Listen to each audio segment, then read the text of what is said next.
ఎందుకు రామ్ నేనంటే నీకు అంత ఇష్టం? ఎందుకంటే నువ్వు నాన్నవి కదా.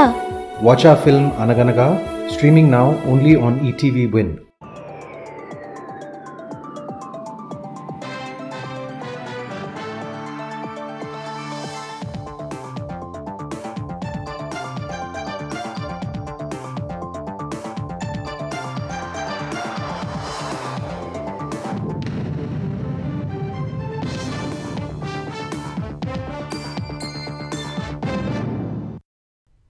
నమస్కారం, ఈటీవీ న్యూస్ కు స్వాగతం.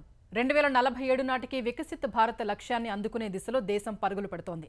ఈ దిశలో మరో అడుగు ముందుకేసిన భారత్ ప్రపంచంలో 4వ అతిపెద్ద ఆర్థిక వ్యవస్థగా అవతరించింది. దేశ స్థూల జాతీయోత్పత్తి జీడీపీ $4.18 ట్రిలియన్ చేరడంతో జపాన్ను అధిగమించిన భారత్ ప్రపంచ ఆర్థిక వ్యవస్థల్లో 4వ స్థానాన్ని కైవసం చేసుకుంది.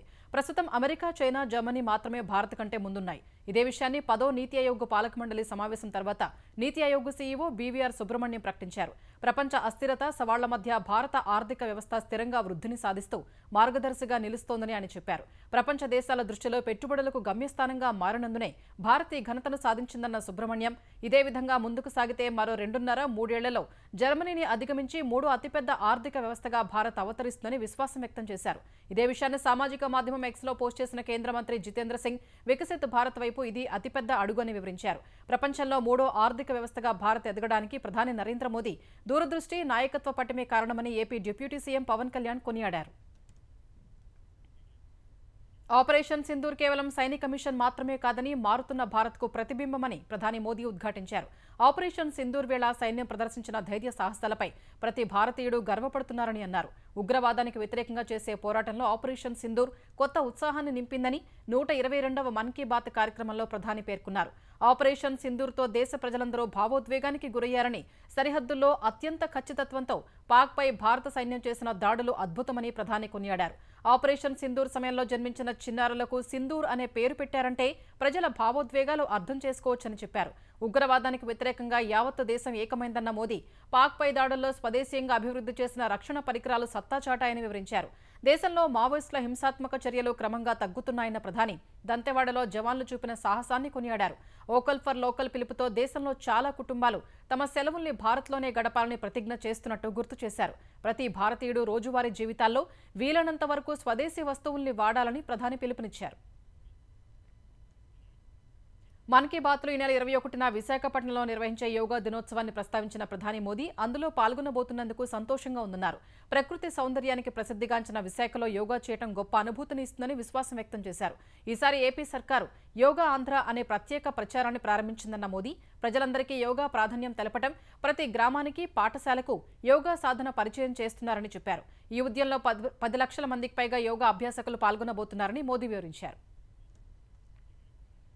ఇదే సమయంలో సంగారెడ్డి జిల్లా మహిళలు డ్రోన్లతో వ్యవసాయం చేయడాన్ని మన్ కీ బాత్లో ప్రత్యేకంగా పేర్కొన్న ప్రధాని, డ్రోన్ దీదీలు తెలంగాణలో వ్యవసాయ రంగంలో మార్పునకు ప్రతీకలని చెప్పారు.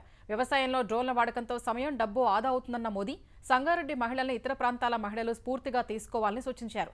వ్యవసాయంలో పొదుపు సహా డ్రోన్ల వినియోగంతో మహిళలకు ఉపాధి లభిస్తోందని చెప్పారు. ఇది సాగులో కూలీల కొరత తీరుస్తుందన్నారు. తెలంగాణలో ఖరీఫ్ సీజన్ కోసం జూన్ 2న ముఖ్యమంత్రి రేవంత్ రెడ్డి నాణ్యమైన విత్తనాల పంపిణీని ప్రారంభించనున్నారు.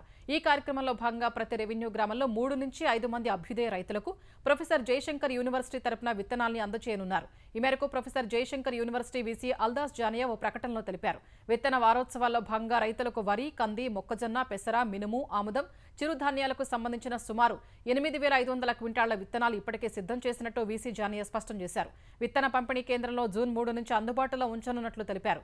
అన్ని పరిశోధనలు చేసిన తర్వాత రైతుల దిగుబడిని పెంచేందుకు ఈ పంపిణీని చేపడుతున్నట్లు చెప్పారు. ఈ అవకాశాన్ని రైతులు సద్వినియోగం చేసుకోవాలని సూచించారు. ఉమ్మడి రాష్ట్రంలో కొనసాగిన జలదోపిడీ కాంగ్రెస్ పాలనలో మళ్లీ మొదలైందని బీఆర్ఎస్ సీనియర్ నేత, మాజీ మంత్రి హరీష్ రావు అన్నారు. గోదావరి బనకచెర్ల లింక్ ద్వారా శాశ్వతంగా గోదావరి జలాన్ని తరలించుకుపోయే కుట్ర జరుగుతోందని ఆరోపించారు.